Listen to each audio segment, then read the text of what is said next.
NEET के exam में केवल 2 वीक का टाइम बचा है। ऐसे में कई सारे स्टूडेंट्स ऐसे होते हैं जो बिल्कुल मेहनत करना छोड़ देते हैं, पर ऐसे में कई सारे स्टूडेंट्स ऐसे भी होते हैं जो कि बहुत ज्यादा मेहनत करते हैं और उन स्टूडेंट्स से भी अच्छा परफॉर्म करते हैं। मैंने कई सारे एग्जाम्पल्स ऐसे देखे हैं।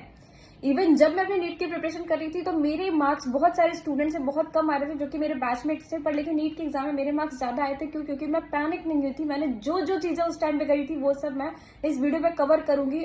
एंड इस वीडियो को बनाने के पीछे मेरा यही पर्पस है कि तुम लोगों को एक सही डायरेक्शन देना, तुम लोगों को गाइड करना कि किस तरह से तुम रिवाइज कर सकते हो। मैंने जिस तरह से किया था वो स्ट्रेटजी मैं तुम लोगों के साथ इस वीडियो में शेयर करने वाली हूँ।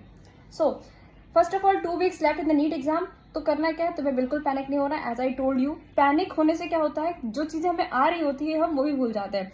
बहुत सारे स्टूडेंट्स ऐसे होते हैं जो बहुत ज्यादा पैनिक हो जाते हैं। ऐसे में उनका स्लीप शेड्यूल एकदम बिगड़ जाता है, जिसकी वजह से उनकी मेमोरी, रिटेंशन पावर जो होती है वो खराब हो जाती है। साइंटिफिकली बोले तो अच्छी नींद और सही मेंटल स्टेटस बहुत ज्यादा जरूरी है तुम्हारे एग्जाम में अच्छे परफॉर्मेंस के लिए। मेक श्योर जो भी चीजें तुमने अभी तक पढ़ी है वो सब तुम रिवाइज कर सको रेदर देन कुछ नया पढ़ना।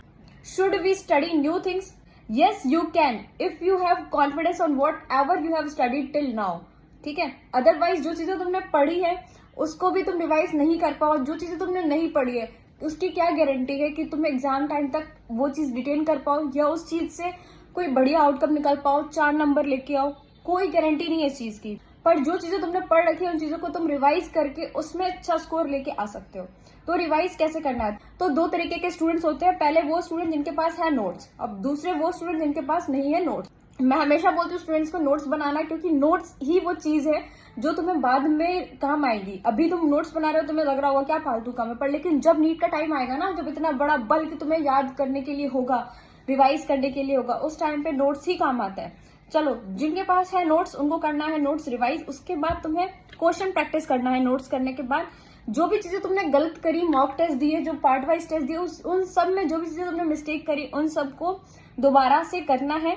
और तुम्हें जितने भी टेक्स्ट बुकलेट, जो भी मॉड्यूल तुम लगा रहे होगे, स्टडी पैकेजेस लगा रहे होगे, तुम्हें उनके क्वेश्चन प्रैक्टिस करने हैं। और एटलीस्ट वो क्वेश्चन तो करना ही है जो तुम गलत कर चुके थे। यानी कि अगर तुमने मार्किंग करी है तो वही तुम्हारे लिए बेनिफिशियल होगा यहाँ पे। अब वो स्टूडेंट जिन्होंने नहीं बनाई है नोट्स, तो उनके साथ क्या है कि तुम्हें प्रैक्टिस करनी है क्वेश्चन मॉक के, जो भी तुमने टेस्ट दिए होंगे और जितने भी एफटीज वगैरह पार्ट वाइज टेस्ट, तो वो सारे तुम्हें प्रैक्टिस करनी है। तुम्हें एनसीईआरटी बेस्ड 100 क्वेश्चन प्रैक्टिस करनी है फ्रॉम ईच चैप्टर्स। ठीक है। Make sure only reading will not be sufficient. You have to practise question, you have to analyse pattern of questions in NEET and learn accordingly. तुम सिर्फ किताब पढ़ के NEET पे अच्छे मार्क्स नहीं लेके आ सकते हो, तुम्हें क्वेश्चन प्रैक्टिस करनी पड़ेगी। अब रही बात, बहुत सारे स्टूडेंट्स ये पूछते हैं कि हम तीनों सब्जेक्ट एक दिन में कैसे प्रिपेयर करें। तो सबसे पहले तुम अपने टाइम को डिवाइड कर दो, ठीक है, अमंग 3। अब पहले बायोलॉजी की बात करें तो बायोलॉजी में टोटल 38 चैप्टर्स है। बायोलॉजी में जो तुम्हारा टारगेट स्कोर है वो होना चाहिए 350+, और ये लाना बहुत ज्यादा आसान है। मॉर्निंग शिफ्ट में तुम्हें 500 क्वेश्चन प्रैक्टिस करने हैं एनसीईआरटी की। 3 घंटे तुम्हें लगातार प्रैक्टिस करनी है। उसके बाद आधे घंटे जो भी चीजें तुमने गलत करी है उसको याद करने में देना है। Do not forget to write your mistake for the last moment revision. ठीक है, लास्ट मोमेंट रिविजन के लिए तुम्हें नोट्स बनाने हैं। अब उसके बाद आती है बात केमिस्ट्री की। तो केमिस्ट्री में होती है फिजिकल, इनऑर्गेनिक, इनऑर्गेनिक। तुम्हें हर एक यूनिट को 4 दिन देने हैं। ठीक है, तो 12 दिन में तुम्हारी केमिस्ट्री पूरी रिवाइज हो जाएगी। ठीक है, 5 घंटे डेली तुम्हें केमिस्ट्री प्रैक्टिस करनी है। तुम जो भी चीजें मैंने तुम्हें बताया कि तुम्हें क्वेश्चन प्रैक्टिस करनी है, वो सब चीजें करनी है तुम्हें। जिस भी टॉपिक पे कॉन्फिडेंस नहीं आ रहा है उस टॉपिक के तुम 1 शॉट वीडियोस भी देख सकते हो। Don't forget to write your mistake again.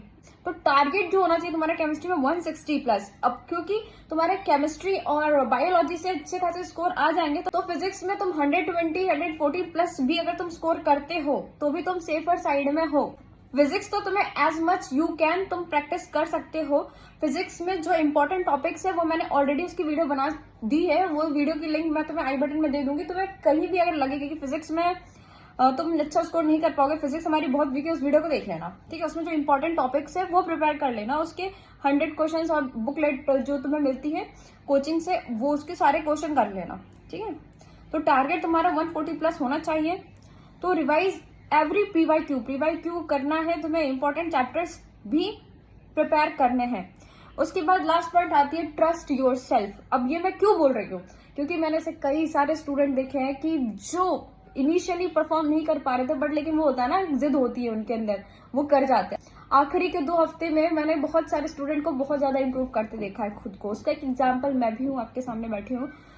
आखिरी के 2 हफ्ते में मैं बिल्कुल गायब हो गई थी, कोचिंग जाती नहीं थी मैं, क्योंकि मुझे पता चल गया था कि मुझे इस टाइम पे क्या करना जरूरी है मेरे लिए।